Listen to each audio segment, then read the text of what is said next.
The gentle glow of the setting sun bathed the park in hues of gold and orange as Anna sat quietly on a wooden bench. The day had been long, but this serene moment was her sanctuary, a rare escape from the noise and bustle of life. Dressed in a flowing dress and a light shawl draped over her shoulders, she tilted her head back, closing her eyes to enjoy the warm breeze brushing against her face. Birds chirped in the distance, and laughter from children playing floated softly through the air. It was a moment of calm she seldom found. Anna's thoughts drifted to her husband, Michael, a steadfast captain at the nearby police precinct. His dedication to upholding justice and his unwavering integrity were qualities she deeply admired. Though his role often meant late hours and missed dinners, Michael always made time for her, reinforcing the strength of their bond. As she considered sending him a quick text to let him know she was nearby, a shadow interrupted her tranquility. Looking up, she saw a tall man in a police uniform standing before her. His sudden presence was unexpected, but she dismissed her initial unease, assuming he was simply on patrol. "Good evening," he said smoothly, his voice carrying a tone that seemed too casual. "Lovely night, isn't it?" Anna offered a polite nod, her smile soft but restrained. "It is." The man, whose name tag identified him as Officer Grant, didn't move on eye as she had hoped. Instead, he sat beside her, far closer than she was comfortable with. His eyes lingered on her, studying her in a way that sent a faint chill up her spine. Anna shifted slightly, hoping he'd take the hint. But he remained rooted, leaning in with an unsettling persistence. "Do you come here often?" he asked, his voice light but with an undercurrent she couldn't quite place. "Sometimes," she replied cautiously, her gaze darting around the park. She didn't want to seem impolite, but unease began to settle in her chest. "It's a good spot to relax." Grant's eyes didn't leave her face. "You know," he said, his tone taking on a more personal edge, "I don't often get to meet someone like you." Anna forced a polite laugh, trying to dismiss the discomfort rising within her. "Well, I'm sure you meet plenty of people in your line of work." He chuckled, but the humor didn't reach his eyes. Instead, he leaned in slightly, lowering his voice. "Not like you," he said, his hand casually resting on the bench uncomfortably close to her leg. Anna's discomfort turned to alarm as she noticed his hand slowly inching closer. She shifted her legs subtly, trying to create space, but his fingers grazed her knee. The contact sent a jolt of unease through her, and she stiffened. "Excuse me," she said, her tone firm now. "I'm waiting for my husband." Grant's brows arched in feigned surprise. "Oh, didn't mean to interrupt," he said, though his hand remained, growing bolder as his fingers pressed lightly against her leg. Anna's patience snapped. She moved her leg sharply away, her voice resolute. "I said, I'm waiting for my husband." And his demeanor changed instantly. The feigned charm in his smile disappeared, replaced by a sinister intensity. Without warning, his hand gripped her knee tightly before withdrawing, only to clamp down on her shoulder. The force of his shove caught her off guard, sending her tumbling from the bench. She hit the ground hard, pain shooting through her wrist and shoulder as she tried to catch herself. Dazed and breathless, Anna pushed herself upright, her body trembling as she stared up at Grant. He loomed over her, his face twisted with frustration and something far more menacing. His chest rose and fell heavily, and the air between them was thick with tension and fear. Anna's mind raced, the peaceful evening now a distant memory as she braced herself for what might come next. A familiar voice broke through the tense air, firm and commanding. "Anna?" Relief surged through her as she turned to see Michael striding toward her, his face etched with concern. His eyes darted to Anna, sitting bruised and disheveled on the ground, and then to the officer looming over her. The calm demeanor that usually defined him was gone, replaced by an unyielding fury. "What is going on here?" Michael demanded, his voice cold and sharp as he reached his wife's side. He crouched beside her, helping her to her feet with gentle hands. His eyes scanned her face, his jaw tightening as he took in her injuries. Grant took a step back, his expression hardening as he sized Michael up. Instead of recognizing the man before him, Grant's face twisted with suspicion. "This is a private matter," he said dismissively, waving his hand as if to shoo Michael away. "Move along." Michael straightened, his towering presence seeming to cast a shadow over the smug officer. His tone was quiet but laced with steel. "I don't think you understand who you're talking to." Grant narrowed his eyes, unimpressed. "I don't care who you are," he sneered, stepping closer. "Interfering with an officer's duty is a serious offense." Anna clutched her wrist, the pain making her wince as she tried to steady herself. Her gaze flicked between the two men, tension radiating like static electricity. Michael's hands clenched at his sides, his restraint palpable as he fought to maintain composure. But Grant, mistaking Michael's silence for weakness, pressed on. "You need to back off," Grant barked, his hand moving toward his radio. "I'm calling for backup." Anna's heart dropped as Grant grabbed his radio, his voice crackling through the static as he reported a disruptive civilian interfering with police operations. Her throat tightened as she watched, helpless, the words sealing her husband's fate. The distant sound of sirens filled the air, growing louder with every passing second. Michael's jaw tightened, his calm veneer slipping to reveal the raw determination in his eyes. He was done tolerating Grant's power play, but before he could act, 2 patrol cars screeched to a halt nearby. Backup had arrived. Anna stood frozen as the new officers emerged, their expressions confused as they took in the scene. Michael stood tall and resolute, while Grant wore a smug grin, gesturing toward him. "Arrest him," Grant ordered, his voice dripping with satisfaction. The officers hesitated, exchanging uneasy glances, but after a tense moment, they stepped forward, complying with the command. Anna's breath caught in her throat as she watched them surround Michael, their hands roughly grabbing him. He tried to explain, his voice measured yet urgent, but they silenced him with an aggressive shove that sent him to the ground. "Stop!" Anna cried out, her voice breaking as she reached out toward her husband. The pain in her wrist throbbed as she stumbled toward him, but the officers ignored her, focusing instead on restraining Michael. She watched in horror as they forced his arms behind his back, the brutal efficiency of their actions turning her stomach. Grant stood to the side, his arms crossed and a twisted smirk playing on his lips. He seemed to revel in the chaos, his satisfaction palpable as Anna's world crumbled around her. Tears streamed down her face as she looked at Michael, who met her gaze with a calm, steady resolve despite the injustice unfolding. Anna's legs felt weak beneath her as she dropped to her knees, her vision blurred by tears. The park, once a place of solace, had become a battlefield where power was wielded like a weapon.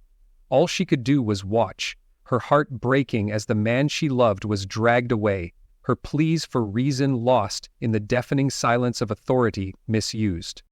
Michael froze, his mind struggling to process the sheer audacity of what was happening. As a respected captain, he was accustomed to being acknowledged, especially by fellow officers.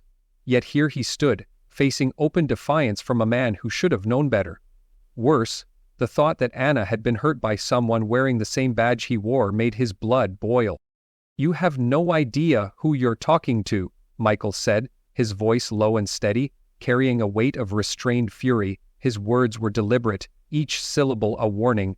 He was carefully assessing the situation, trying to balance his protective instincts with the need to keep things from spiraling further out of control. Grant didn't flinch. Instead, his defiance seemed to intensify. "I don't care who you are," he sneered, his voice thick with arrogance. "You're interfering with police business, and that's a serious offense."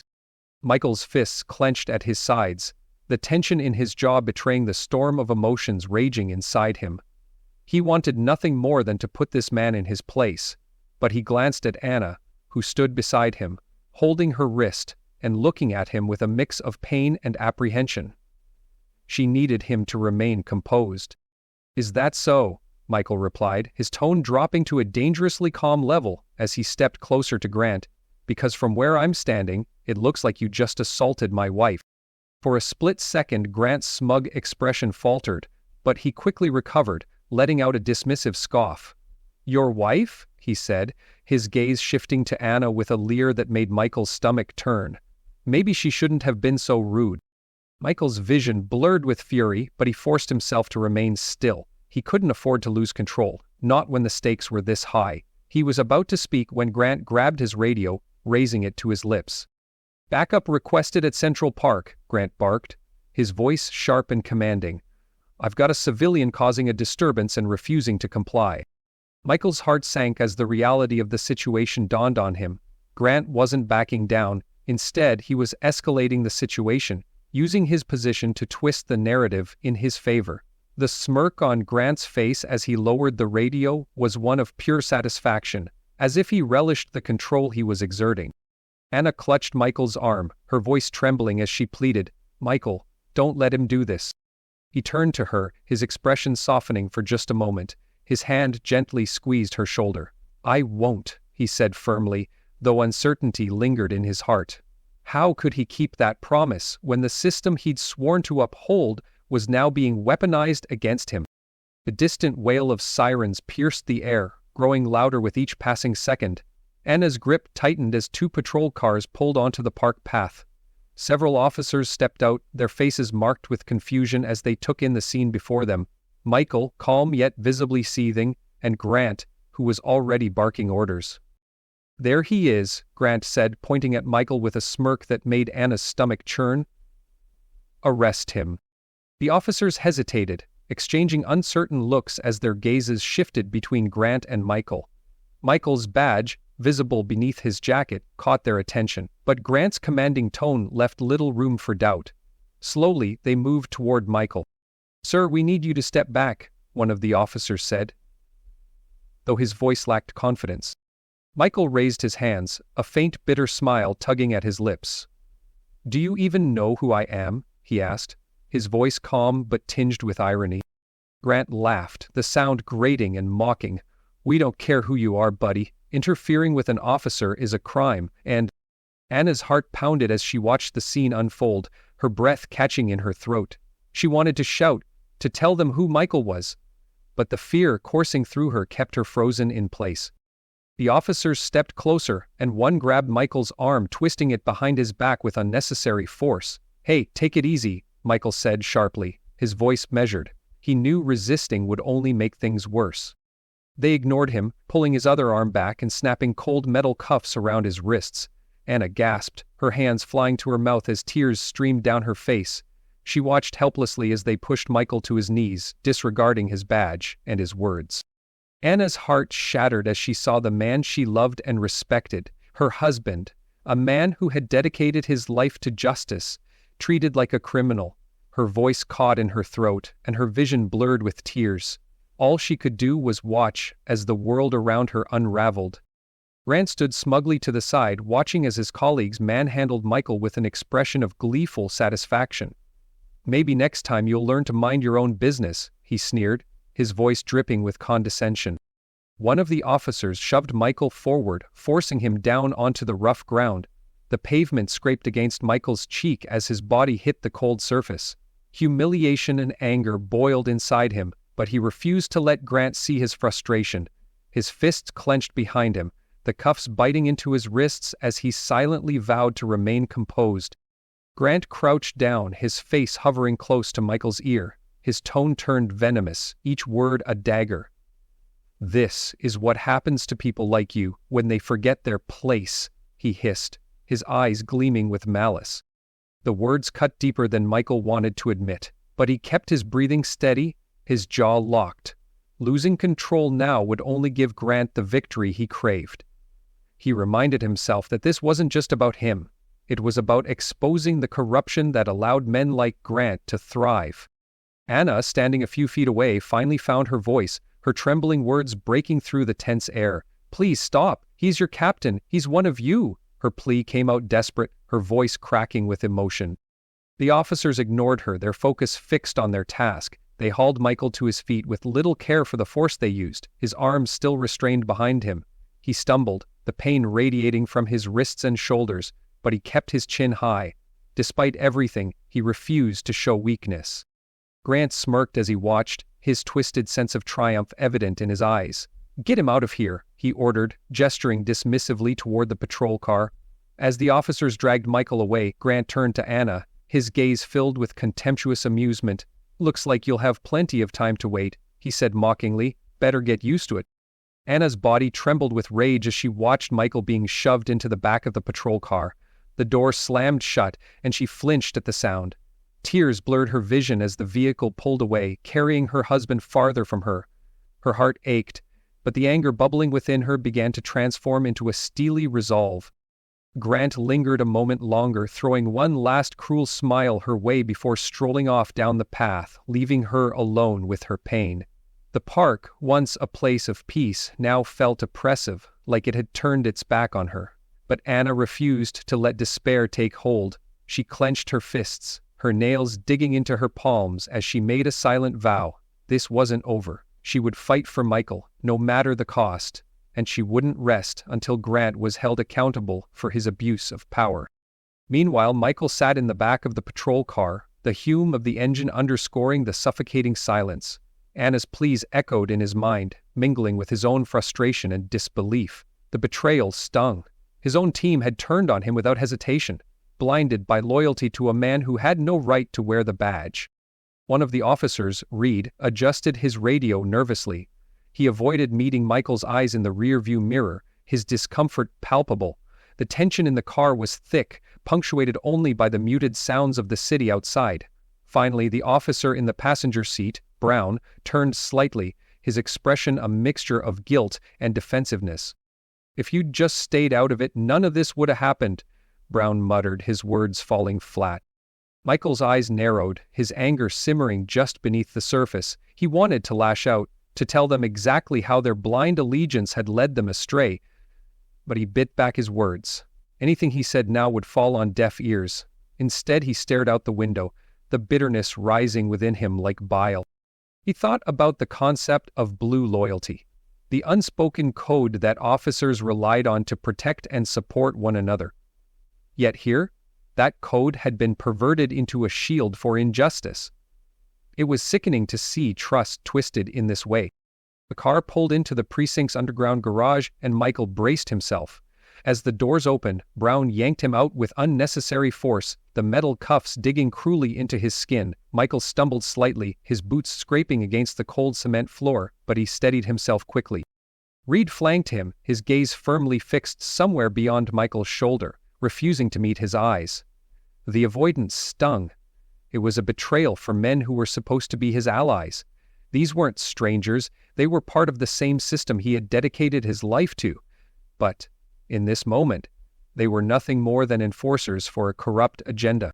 As Michael was led into the precinct, his resolve hardened.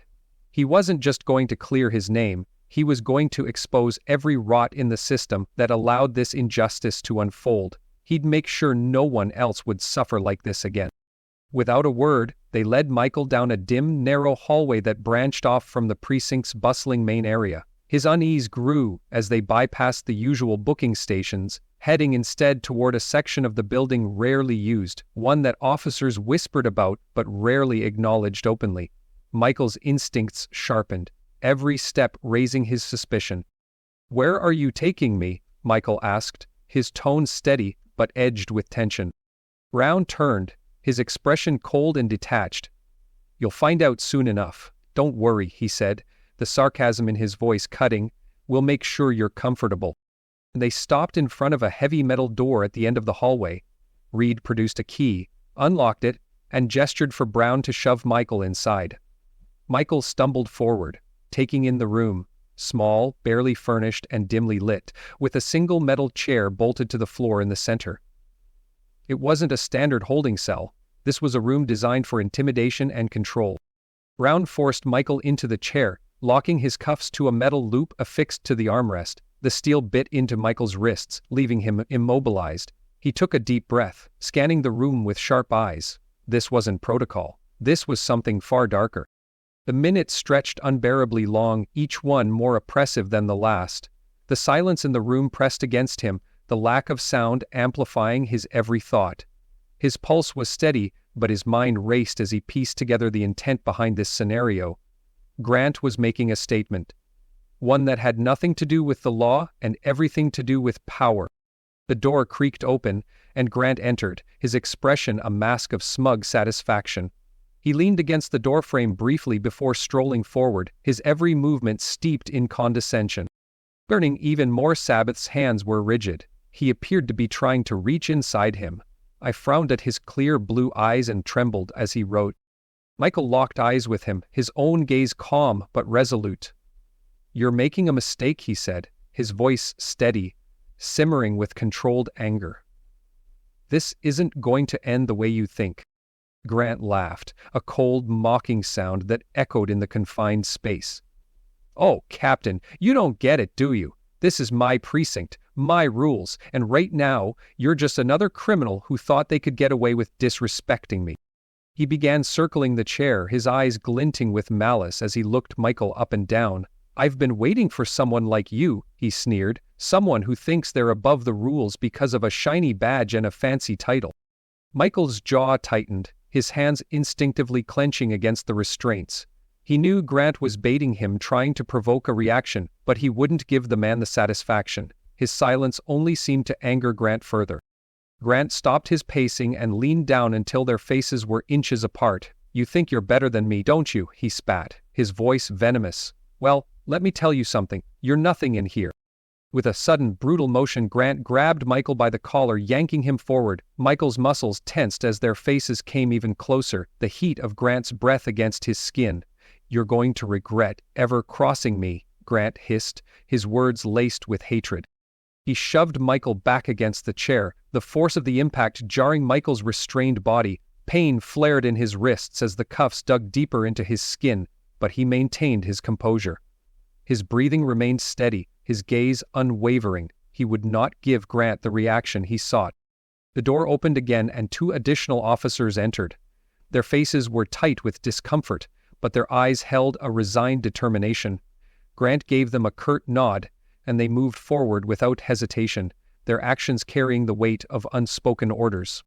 The officers began their processing, a term that seemed to have lost all professional meaning in this context. Their pat-downs were rough, their hands shoving Michael unnecessarily as they searched him. Each movement seemed designed to assert dominance, to strip him of dignity rather than to ensure safety. Michael gritted his teeth, his jaw tight, as he endured their treatment. His body ached from their rough handling, but he refused to let them see him flinch. He fixed his eyes on a spot on the wall, tuning out their muttered remarks and forceful motions. This was humiliation by design, an abuse of authority meant to break him. But Michael's resolve remained intact. In the back of his mind, one thought burned brighter than the rest. This wasn't just about him. It was about exposing the rot within the system that allowed officers like Grant to thrive unchecked, and Michael would endure whatever they threw at him to see that justice was served. Grant leaned casually against the wall, arms crossed, his smirk deepening as he surveyed Michael. "See, Captain?" he drawled, his tone laced with mockery. "This is what happens when you forget your place. You end up here, stripped of everything, left with nothing but the cold reality that you're no different than anyone else." Michael's jaw tightened, forcing himself to remain composed. The bitterness of the situation gnawed at him. The trust he had placed in his team now warped into a weapon wielded against him. Grant's words struck a nerve, but Michael refused to let his emotions betray him. This wasn't the moment for rage or retaliation. It was a time to focus, to observe, and to plan. Every detail of this experience would serve as evidence when the time came to expose Grant for the corrupt opportunist he was. Once the officers had finished their rough handling, they stepped back, their eyes flicking to Grant as if seeking approval. Grant's smirk widened, a picture of smug satisfaction. "Let him stew for a while," he said dismissively, his voice dripping with disdain. "Give him some time to think about his actions." With one last condescending glance, Grant strode out of the room, his colleagues following close behind. The door slammed shut, and the sound of the lock clicking into place echoed in the oppressive silence. Michael was alone in the dimly lit room, his wrists chafing against the unforgiving cuffs, the weight of the injustice pressing down on him. The minutes stretched into hours, each one a test of Michael's resolve. His thoughts cycled through the events of the day, the fury within him simmering into a sharp, unyielding determination. He replayed Anna's face in his mind, the fear in her eyes, the pain etched into her features, and that memory fueled him. Grant had underestimated him, assuming he could be broken, humiliated into submission. But Grant didn't realize the depth of Michael's strength, or his unwavering commitment to justice. This wasn't over. When the patrol car finally emerged from the precinct's underground garage, The city outside was cloaked in a serene stillness, the night sky painted with stars. But inside the vehicle, the tension was suffocating. Michael sat in the back seat, his hands bound tightly behind him. He stared out the window, his expression calm but his mind racing with strategies for what lay ahead. Reed and Brown, the officers in the front seat, avoided looking at him. Their discomfort was palpable. Their stiff movements, the way their gazes darted anywhere but toward Michael, betrayed their unease.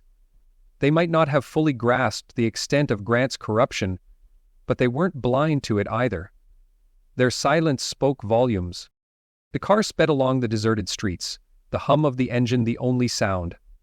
Michael shifted slightly, the pressure of the cuffs digging into his wrists, the ache in his shoulder a constant reminder of the earlier abuse. The slight motion drew a flicker of movement from the front seat. Reed's hands gripped the steering wheel tighter, his knuckles whitening, while Brown let out a heavy sigh, the sound tinged with frustration. Michael leaned forward as much as his restraints allowed, his voice low but cutting. "What's wrong? Feeling guilty?" he asked, his words a sharp challenge. Neither officer responded immediately, but their discomfort was evident. Reed's jaw clenched, his eyes flicking to the rearview mirror for a brief moment before quickly looking away. Brown, sitting rigidly in his seat, let out a huff, defensive but unwilling to engage. "You both know this isn't right," Michael continued, his tone steady, deliberate.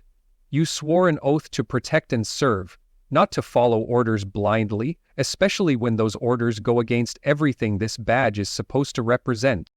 Reed's grip on the wheel tightened further, the muscle in his jaw working as he stared resolutely at the road ahead. Brown turned slightly, his glare hard and defensive, but his gaze faltered when it met Michael's. He shifted uncomfortably, clearly wrestling with his own conscience, but unwilling to admit it. "Let me guess," Michael pressed, his voice unwavering. "You think this wouldn't have happened if I'd just kept my mouth shut, if I'd stayed quiet and let Grant cross every line without a word?" Brown scowled, his voice sharp with frustration. "You made a scene," he muttered, though his tone lacked conviction. "You brought this on yourself." Michael let out a bitter laugh. "Protecting my wife from someone abusing their power isn't making a scene. It's doing what's right." His words hung in the air, heavy with truth, and for a moment neither officer had a response. As the precinct loomed closer, the silence in the car grew thicker, the weight of Michael's words pressing down on them. Reed's hands twitched on the wheel, his face set in a mask of discomfort. Brown stared straight ahead, his posture stiff, his jaw clenched tight. Michael could feel the cracks forming in their resolve, the seeds of doubt taking root. As the car slowed and turned into the precinct parking lot, Michael's voice cut through the tension one last time. "You still have a choice," he said, his tone calm but firm. "You can be the kind of officers who stand for justice, or you can let men like Grant drag you down with them." The car came to a stop, and for a brief moment, Reed's gaze flicked back to Michael through the mirror, a shadow of uncertainty crossing his face. But the moment passed, and they exited the vehicle, their loyalty to their orders, however misplaced, still holding them back. Reed and Brown led Michael into the precinct parking lot, the car's engine still humming faintly behind them. Their movements were stiff, their expressions deliberately blank, but Michael could sense the unease beneath their facade. He was yanked roughly from the back seat, their hands gripping his arms with a force that felt more punitive than necessary. Without a word, they marched him through the building, their pace brisk as they avoided the curious glances of a few officers who recognized him. Michael kept his head high, his expression impassive, refusing to let the humiliation of being paraded through the station weigh him down. He knew what was coming. Grant had orchestrated this entire spectacle to crush him, to strip him of his dignity and power in the most dehumanizing way possible. They reached the elevator at the end of the hall and Reed jabbed the button for the basement floor. Michael's stomach tightened as the elevator began its descent. The basement was rarely used, a dim, isolated space mostly reserved for storage or private interrogations. It was the perfect stage for whatever twisted display Grant had planned. The air inside the elevator was heavy with silence, each man consumed by the weight of their roles in what was about to unfold. When the elevator doors slid open, Michael was guided into a dimly lit corridor. The stale, heavy air clung to him, amplifying the sense of foreboding. The walls, cracked and discolored, seemed to close in as they approached an unmarked door at the far end of the hallway. Brown unlocked it, the faint creak of the hinges breaking the oppressive silence, and they shoved Michael inside with enough force to make him stumble. The room was as bleak as he'd expected, cold cement walls, a single metal chair bolted to the floor, and a dim light that cast harsh shadows across the sparse space. Reed and Brown forced him into the chair, securing his cuffs to the armrests. The cold steel bit into his wrists, the restraints ensuring he was immobilized. They stepped back, their postures rigid as they stood by the door, avoiding eye contact.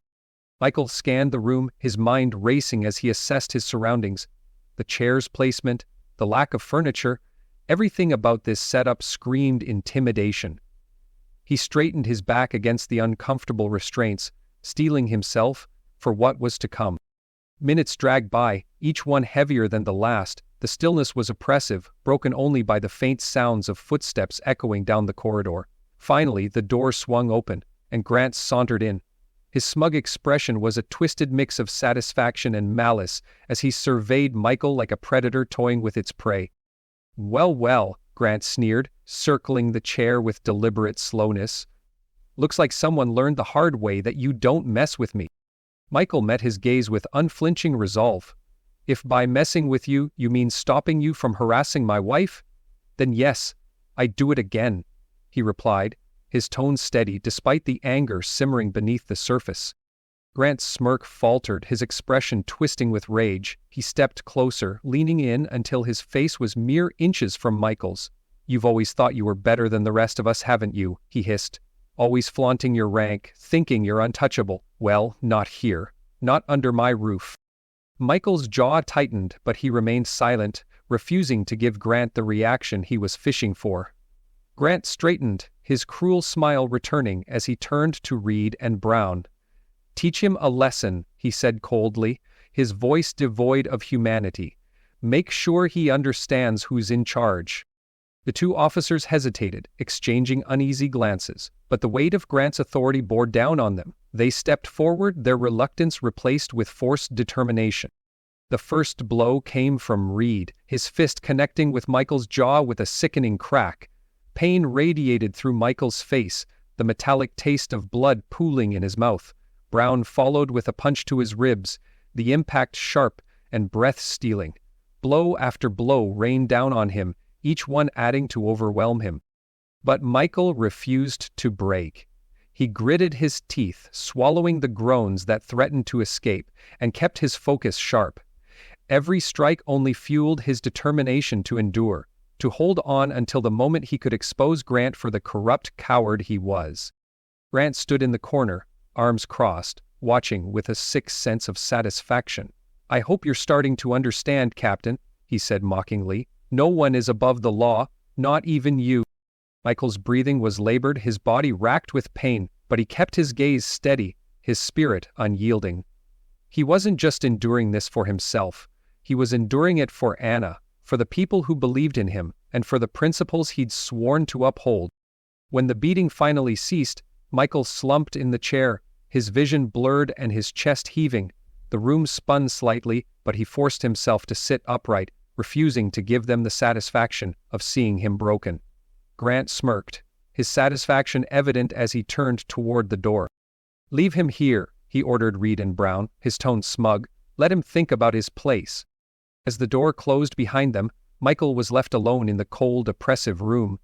Pain pulsed through his body, but his resolve burned brighter than ever. Grant thought he'd won, but Michael knew better.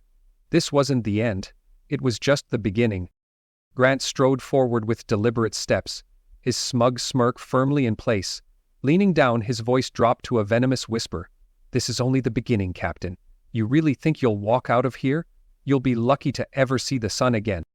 Straightening, he shot a nod at Reed and Brown before turning on his heel and leaving the room. The door slammed shut behind him, the echo reverberating through the small, suffocating space. Michael sat in silence, his mind racing even as the pain in his battered body demanded his attention.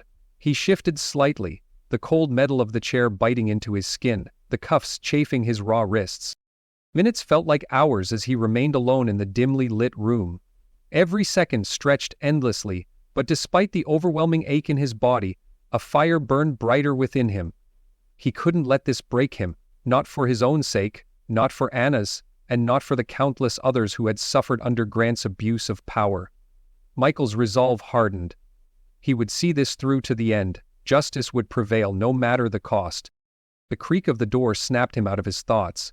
Grant strolled back in, his expression smug as ever, arms crossed and leaning casually against the wall. "Feeling humbled yet, Captain?" he sneered, his tone dripping with mockery. "Or should I say, former Captain?" Michael met his gaze unflinching. Despite the sharp pain radiating through his body, he refused to let Grant see him weakened. "Do you really think this will stay hidden, Grant?" he asked, his voice low and measured. "That no one will find out about the abuse you've been dealing out here?" Grant let out a derisive laugh, the sound cold and sharp. "You really think anyone's going to care?" he shot back. "As far as anyone's concerned, you're just another troublemaker who couldn't keep in line. Your little badge doesn't mean a thing anymore." But even as he spoke, Michael noticed a flicker of uncertainty cross Grant's face. The confidence he projected wasn't as solid as he wanted it to seem. Grant shifted slightly, his posture tense, the crack in his armor becoming more apparent with every passing moment. Before either could say more, the door creaked open again. One of the officers who had accompanied Grant earlier stepped in, his expression uneasy. His eyes darted between Michael and Grant before settling on his superior. "Sir," the officer began, his voice hesitant, "there's something you need to see." Grant frowned, his brows knitting together in irritation. "What is it?" he snapped, his tone sharp and impatient. The officer shifted uncomfortably, glancing briefly at Michael before lowering his voice as though to keep the conversation private. "It's about footage from outside. Someone recorded it, and it's gone viral." Grant's face froze, a flicker of genuine fear flashing in his eyes before he quickly masked it. "What footage?" he demanded, his voice laced with irritation. The officer hesitated, clearly reluctant to continue, but under Grant's burning stare he pressed on. "A bystander caught everything on video," he said, his words clipped and careful. "It shows you assaulting the woman and the arrest of her husband without cause. The public is furious. Social media is exploding. Journalists are calling for statements, and they're demanding an investigation." The weight of the officer's words hit like a sledgehammer, the tension in the room palpable. Grant's confident smirk evaporated, replaced by a mask of cold fury as he processed the revelation.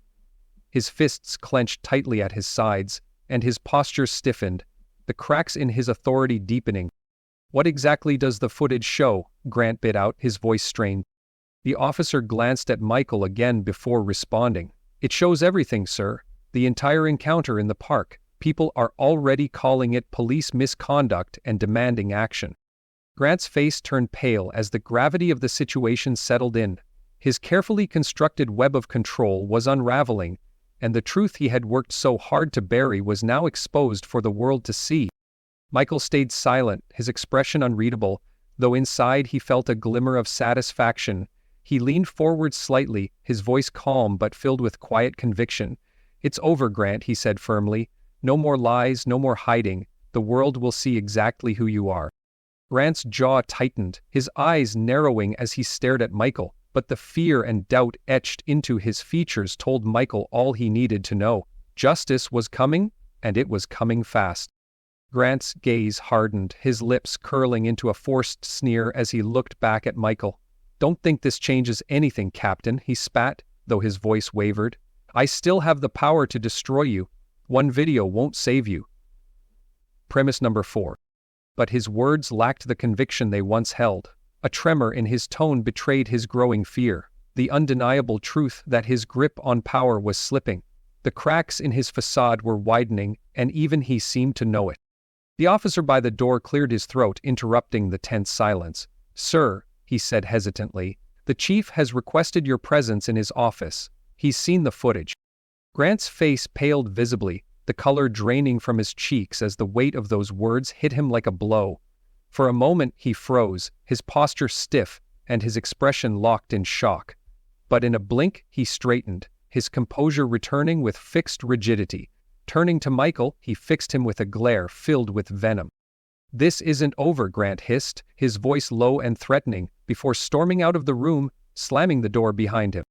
As the sound of his retreating footsteps faded, the officer by the door looked at Michael, his expression clouded with uncertainty. There was an internal conflict written all over his face, a battle between loyalty to the department and the realization of the injustice he had been complicit in. Michael held the officer's gaze, his voice calm but firm. "You still have a choice," he said. "Do the right thing." The officer hesitated, his brow furrowing deeply. After what felt like an eternity, he gave a small nod and stepped forward to release Michael's cuffs.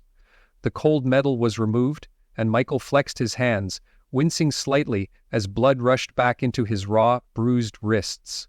The relief was tangible, but it wasn't just the physical freedom. It was the knowledge that the tide was turning. "Thank you," Michael said quietly, his tone heavy with sincerity as he met the officer's eyes. The man gave a brief, reluctant nod before looking away, visibly uncomfortable. Yet, in that brief exchange, there was an unspoken understanding, a recognition of the moral line that had been crossed. As Michael stepped out of the room, the precinct's atmosphere hit him like a wall. There was a heavy stillness, an unspoken tension in the air. Officers moved cautiously, their expressions tight with apprehension as whispers passed from one to the next. Every glance was directed toward the closed door of the chief's office, where a meeting was underway that everyone knew would define the future of their precinct. Michael waited, his heart pounding but his resolve unshaken. He could feel the weight of what was about to happen. The storm that had been building was about to break. The door to the chief's office finally swung open and Grant stepped out, his face ashen, his expression stripped of the arrogance that had once defined him. He stood stiffly as the chief emerged behind him, his voice cutting through the murmurs like a blade. "Effective immediately, Officer Grant is suspended pending a full investigation," the chief announced, his tone resolute and commanding. "We will not tolerate abuse of power, corruption, or discrimination within our ranks. Our duty is to uphold the law, not manipulate it for personal gain." A wave of stunned silence swept through the room. Officers exchanged wide-eyed glances, their shock palpable as the gravity of the situation settled over them. Michael stood a short distance away, his bruised body aching but his heart lifting. This was what he had endured for the last. The first step toward justice, the moment the truth began to rise above the lies. Grant's composure cracked further as two officers approached to escort him out. He struggled against them, his protests sharp but hollow, the weight of his actions now fully upon him. The arrogance that had shielded him was gone, replaced by bitterness and the realization that his reign of fear was over. As he passed Michael, Grant's face twisted with fury. "This isn't over, Michaels," he hissed. But his voice lacked the power it once carried. Michael met his gaze, calm and unwavering. "No, Grant," he replied, his tone steady and resolute. "For you it is." Grant was led out of the building, his departure witnessed by officers who had once feared him but now watched with quiet relief. The shadow he had cast over the precinct was finally lifting, and for the first time, justice didn't feel like an empty promise. It felt real. The precinct, once clouded by shadows of abuse and corruption, now stood as a place of reckoning.